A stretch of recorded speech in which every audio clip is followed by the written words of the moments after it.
Hey y'all, it's Rabbi Bregman. How are you? I'm at the airport, about to catch a flight.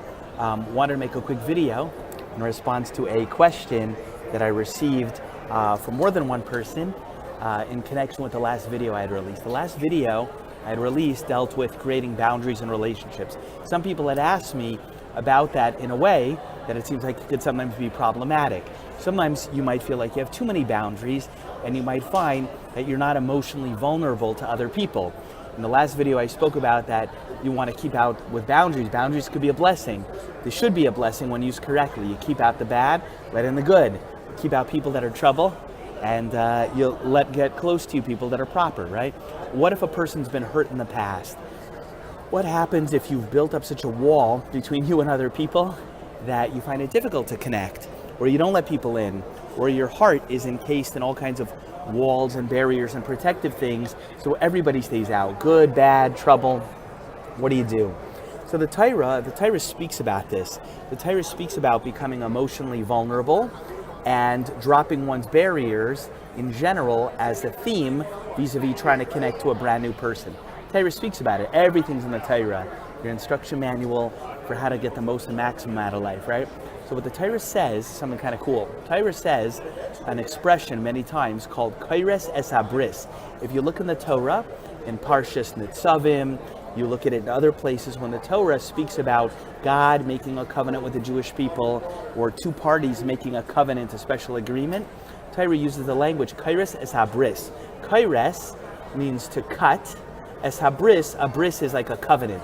Sometimes people think of it, a bris milah is a circumcision. They call it it's called a bris, but bris really means a covenant. Covenant. Bris milah technically means covenant, having to do with words. Why? What does that have to do with words? We'll talk about that another time maybe. Meanwhile, what does that mean? Kairos es habris, every time the Torah talks about, let's say, God making a relationship with somebody, or Abraham, or there's different these treaties and covenants, it's Kairos es habris. Kairos means to cut. Bris is a covenant, an agreement, a deal. Why does the Torah do that? I would think that if you're making a new entity and a new relationship with somebody, the language of the Torah would be oiseh a bris, to make a bris, to glue a bris, to create a bris, I don't know, to attach a bris, some kind of language of that, some kind of language of gluing together. But why does the Torah use the language of cutting? That is the question. That's a question. By the way, for those of you interested in English and etymology, you'll see that that's where the phrase came from, to cut a deal. The English expression to cut a deal comes from the Torah, Kairos es habris, to cut a covenant, a deal. But anyway, where does that come from? So some of the commentaries explain, and I speak about this in my book, Short and Sweet on the Parsha, it comes from this idea. It comes from the idea that to make yourself available, to be attached to somebody else and someone to become attached to you, there has to be a crease. Sorry, phone problem. For it to work, for there to be an attachment and a gluing together, there has to be a cutting away. Whether it's God trying to be connected to the Jewish people, we to him, or a man and wife coming together, all kinds of different things. Even two business partners, there has to be a cutting away, right? So in other words, if you're basically one solid surface with no emotional vulnerability, with no risk, nobody could take advantage of you, nothing could happen. If you make yourself like that, there is no surface at which somebody can connect. So the Torah says, Kairos es habris. If you want to make a bris, a new connection, a new relationship, whether it's marriage or something else, there has to be a cutting away of yourself in which you make yourself emotionally vulnerable, spiritually vulnerable, and you make it's possible that the other party could take advantage of you. But if you don't do that, if you don't cut away and strip away and let people in, there's nothing there that they can get attached to. It's very important to understand. So where does this happen in the Torah? So for example, in Torah portion Nitzavim, it speaks about that God made a bris with the Jewish people.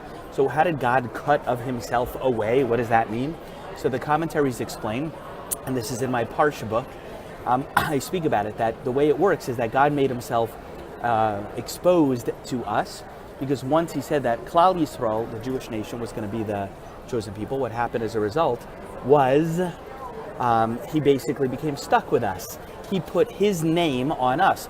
Klal Yisrael, the Aleph Lamed at the end, Aleph Lamed is one of Hashem's names. So he attached his name unto us. Yisrael means to wrestle with and struggle with. Kale, God, the Aleph Lamed at the end. But he became stuck with us because once he said that his destiny in this world to be known is going to run through us, his people, his children, he attached his name to us. And what would happen if we wouldn't keep the Torah? He could punish some of us, or the nation as a whole, but he can't get rid of us. So that's what it means that Hashem made himself vulnerable to us, okay?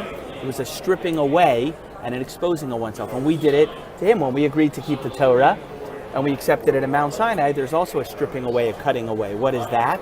The stripping away, the cutting away is that, well, once we were makabel the Torah, we accepted it, then you have to keep the commandments. And if not, there'll be consequences, and good ones, but not also the not so fun ones in this world and the next. So God does it, we do it, we all have to do it. You want to make a new business with someone, you don't want to be a sole proprietor anymore, you want to run your own thing, right?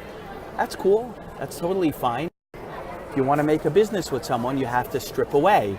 It's possible that the other party might, God forbid, try to steal money from you, or take advantage of you, or steal your idea, or get you out of the company once you're in. These things happen, but it doesn't have to happen, okay? It doesn't have to happen, but there's the only other way to deal with people, employees, a partner, a spouse, a marriage, all kinds of things. There has to be a cutting away. Now, how do you do it? How do you become emotionally vulnerable? How do you drop that barrier? It starts with having in mind that you're actively exposing yourself and peeling of yourself away to make room for somebody else to come in.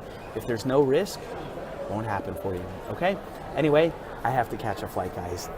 This is your friend, Rabbi Bregman, reporting to you from Terminal A. I hope this clip made sense. If you have any questions on it, please feel free to ask them in the section below. But the stripping away and cutting away of ourselves and making ourselves vulnerable is the only way to grow. Trust me, if you come on camera and teach Torah, it happens anywhere and any which way. Okay, my friends? Be well. Got to catch a flight. Ciao, y'all. If you enjoyed the clip, please like it and share it with other people so others can grow. Bye.